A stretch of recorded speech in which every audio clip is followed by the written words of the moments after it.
Hello PSC വ്ളോഗ്സിന്റെ പുതിയൊരു വീഡിയോയിലേക്ക് എല്ലാവർക്കും വെൽക്കം. എനിക്കറിയാം നിങ്ങളെല്ലാവരും എൻ്റെ മാർക്ക് അറിയാൻ വേണ്ടിയിട്ട് വന്നതിലായിരിക്കും.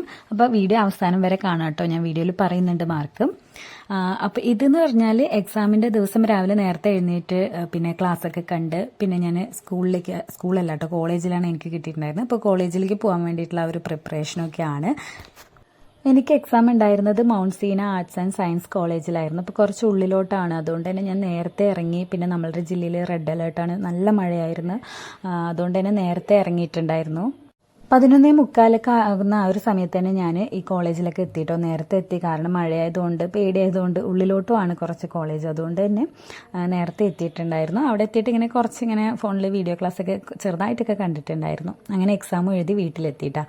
എന്നിട്ട് പിറ്റേ ദിവസം രാവിലെ ഞാൻ എൻ്റെ സ്റ്റഡി ടേബിളൊക്കെ വലിച്ചിട്ടിരിക്കുകയായിരുന്നു. അപ്പോൾ അതൊക്കെ മൊത്തം റീഅറേഞ്ച് ചെയ്തു. കാരണം എന്താണെന്ന് വെച്ചാൽ നമ്മളിനി VFAയുടെ ഒരു സ്റ്റഡി പ്ലാനാണ് ഫോളോ ചെയ്യാൻ പോകുന്നത്. അതുകൊണ്ട് തന്നെ ആ ഒരു രീതിയിലേക്ക് എൻ്റെ ബുക്കുകളെ മാറ്റി ക്രമീകരിച്ചു. അല്ലെങ്കിൽ മലയാളം, ഇംഗ്ലീഷ് ഇതൊക്കെ അടിയിലായിരുന്നു കേട്ടോ ഞാൻ വെച്ചിട്ടുണ്ടായിരുന്ന ബുക്ക്. അതെല്ലാം എടുത്ത് മേലേക്ക് വെച്ചു.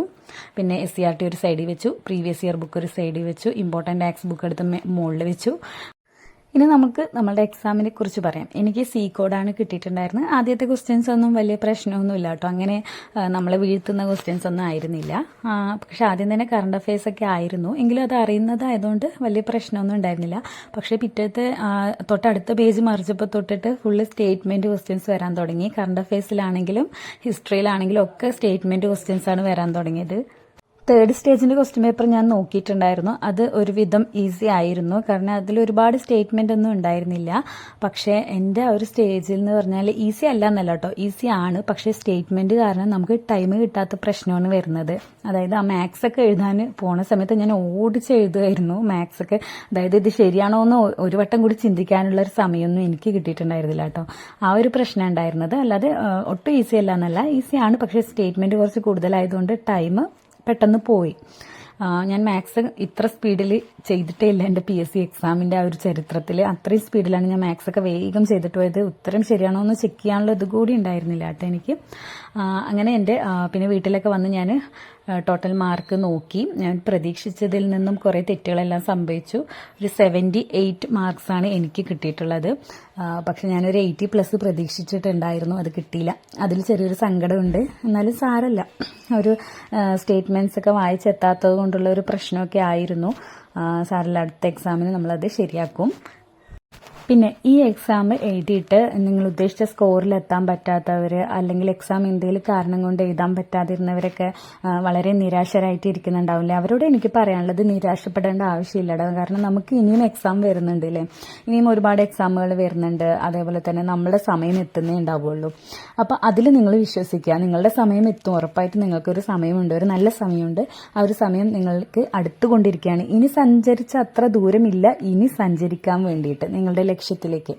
അതുകൊണ്ട് തന്നെ ഉറപ്പായിട്ടും നിങ്ങൾ നല്ലതുപോലെ തന്നെ പ്രിപ്പയർ ചെയ്യുക. ഒട്ടും തന്നെ നിങ്ങളിതിൽ ഡിമോട്ടിവേറ്റഡ് ആവരുത്.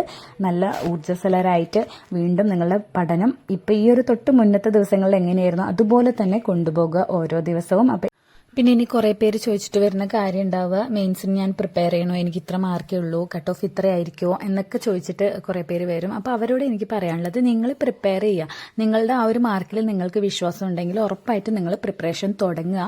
പിന്നെ ബാക്കിയുള്ളതെല്ലാം പിന്നെടുത്ത കാര്യമല്ലേ. എന്തായാലും നിങ്ങൾ ആ പഠിക്കുന്നത് ഒട്ടും വേസ്റ്റ് ആവില്ല. നിങ്ങളുടെ അടുത്ത എക്സാമിന് അത് ഗുണം ചെയ്യുള്ളൂ. അതുകൊണ്ട് തന്നെ നിങ്ങൾ പഠിച്ചു തുടങ്ങുക, മെയിൻസിന് വേണ്ടിയിട്ട് പഠിച്ചു തുടങ്ങുക. പിന്നെ PSCയുടെ കാര്യമാണ്, കട്ട് ഓഫ് അവർ എത്ര വെക്കുന്നൊന്നും നമുക്ക് പ്രെഡിക്റ്റ് ചെയ്യാനൊന്നും പറ്റില്ല. എന്നെ കൊണ്ട് എന്തായാലും പറ്റില്ല. അതുകൊണ്ട് തന്നെ ഞാൻ പഠിച്ചു തുടങ്ങുന്നത്, നിങ്ങൾ അതുകൊണ്ട് എന്നോട് പഠിച്ചു തുടങ്ങിക്കോളൂ. പിന്നെ നമ്മളിനി VFAക്ക് ആയിരിക്കും കൂടുതൽ പ്രാധാന്യം കൊടുക്കുക. അതായത് ഞാൻ VFAക്ക് കൂടുതൽ പ്രാധാന്യം കൊടുത്തുകൊണ്ട് തന്നെയാണ് പഠിക്കാൻ പോകുന്നത്. കാരണം നമുക്കിനി ബീവറേജ് LD വരുന്നുണ്ട് അല്ലേ, നമ്മുടെ ബെക്കോ LD വരുന്നുണ്ട്, അതേപോലെ കമ്പനി ബോർഡ് LGS എല്ലാത്തിനും നമുക്ക് ഉപകാരപ്പെടും ഇപ്പം ഈ ഒരു VFAക്ക് പഠിച്ചു കഴിഞ്ഞാൽ. അതുകൊണ്ട് തന്നെ VFAക്ക് കൂടുതൽ പ്രാധാന്യം കൊടുത്തുകൊണ്ടാണ് ഞാൻ പഠിക്കുന്നത്. പിന്നെ പ്രിലിംസ് കിട്ടുമെന്നുള്ള എല്ലാം ഞാൻ നേരത്തെ പറഞ്ഞ പോലെ പിന്നത്തെ കാര്യമാണ്. എന്തായാലും ഈ പഠിക്കുന്നത് നമുക്ക് അടുത്ത LDക്കാണെങ്കിലും ഒക്കെ നമുക്ക് യൂസ് ആവും. അതുകൊണ്ട് തന്നെ പഠിക്കാം, കിട്ടും എന്നുള്ള ഒരു വിശ്വാസത്തിൽ പഠിക്കാം. അപ്പോൾ ഉറപ്പായിട്ട് നമുക്ക് കിട്ടും. അപ്പോൾ ഇതാണ് എനിക്ക് പറയാനുള്ളത്. അപ്പോൾ എല്ലാവരും പഠിച്ചു തുടങ്ങി. ഇനി നമുക്ക് സ്റ്റഡി ചലഞ്ച് പോലെയൊക്കെ ചെയ്യാം കേട്ടോ, VFAയുടെ ആണെങ്കിലും ഒക്കെ. പിന്നെ ഡേ ഇൻ മൈ ലൈഫ് പോലെയും അതേപോലെ തന്നെ സ്റ്റഡി വ്ളോഗ്സ് ഒക്കെ ആയിട്ട് ഇനി കൂടുതൽ വീഡിയോസ് ഒക്കെ ആയിട്ട് വരാം. അപ്പോൾ എല്ലാവരും നന്നായിട്ട് പഠിക്കുക. എല്ലാവർക്കും പ്രിലിംസ് എഴുതിയതിൽ നന്നായിട്ട് തന്നെ പ്രിലിംസ് ഒക്കെ കിട്ടട്ടെ എന്ന് ഞാൻ പ്രാർത്ഥിക്കുന്നു.